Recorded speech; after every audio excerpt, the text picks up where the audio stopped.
Hey guys, so this time I'm going to be presenting the cardiovascular system. I have here the network of the arteries, okay? This is, it's showing the anterior view of the major arteries of the body, okay?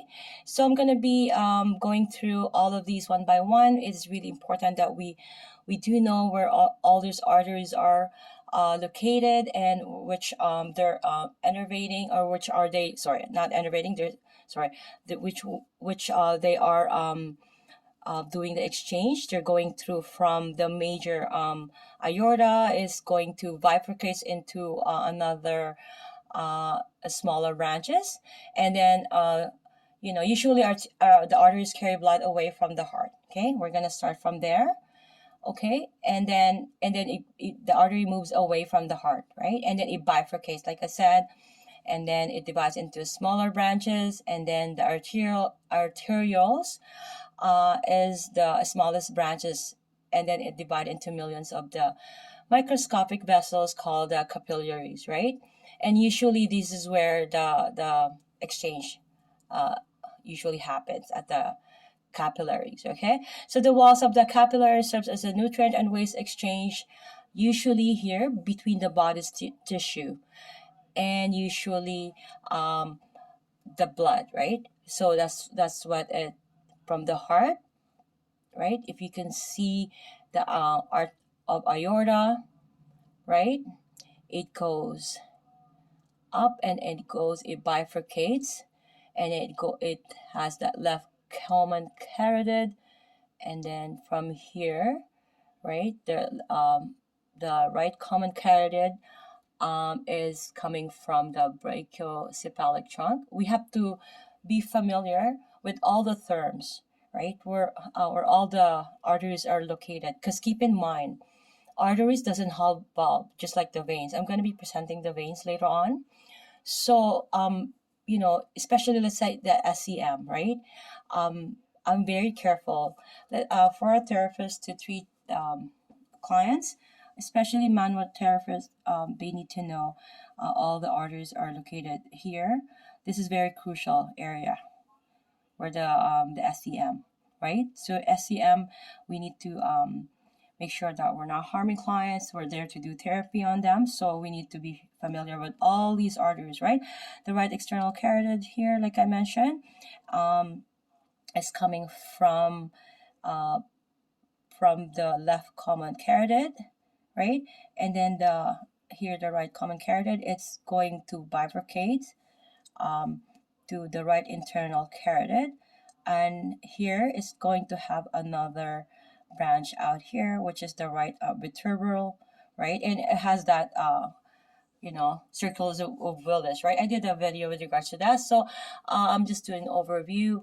So we have this brachiocephalic trunk, and that's coming from the subclavian branch, right? You see the subclavian branch, right? And then becomes the artery. It like, again, it divides into smaller artery, right? See, this one becomes brachiocephalic trunk. Subclavian become axillary in here around this area, and then it becomes, we have to know all the brachial artery here, right? And then we have the radial nerve, and then we have the ulnar nerve here, and here we have this deep palmar arch, superficial palmar arch. It's showing where is the median nerve? Maybe it could be on the other. Okay, so we're gonna go back to how the heart it pumps out the blood, right? It goes out from the heart, it pumps out through the whole the upper limb, the circle of Willis. Of course, it's going to pump blood to the heart as well, right? Right, of course. Why wouldn't it be?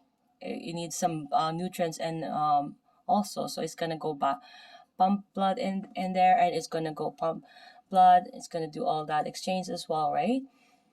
And now after it does the exchange, we're gonna go to the veins, because the veins will collect all these waste product. It's gonna go back towards the back to the heart, to the inferior vena cava and superior vena cava, which we're gonna be doing. Okay, so that's how it works, and you have to know all the location of the heart, the liver, the lungs, and all that by heart. Okay, by heart. Okay, so we have seen here that this is the thoracic artery, right? And this is the diaphragm, right? That line there. This has the left gastric. The abdominal aorta will bifurcates, right? You can see that left renal and then the right renal, and then it has that splenic artery, right? You can see there, and then it goes to the superior mesenteric. This has an inferior mesenteric. It's not showing here. Oh, there it goes. Sorry. And then the left gonadal, right? And then the common iliac, the external iliac, as you can see there, it also again it bifurcates to internal and external. You can see as well, and we have not missed anything here. Okay, and now we are going to the femoral nerve here, and this is the popliteal, which the popliteal fossa, that cushioning at the back, that's very sensitive area as well. The anterior tibial, and then the posterior tibial. Okay, we have to know which is the anterior and posterior tibial. Okay, this is really important. And then the peroneal or the fibular nerve, and then the dorsal artery of the foot. Usually, if we wanted to feel, in between the first, the dorsalis pedis, they call, right, under the foot, and then the arcuate, in around here. Although the average adult male is nearly 6 foot tall, if his arteries, veins, and capillaries were strung together, they would stretch for 300 million feet or 60,000 miles. That's what it says here. Imagine how long, right? Because again, you see it branch out again, and then it bifurcates. So if you were to put them together, it's 60,000 miles. Wow. Amazing. See you guys in the next video. Veins.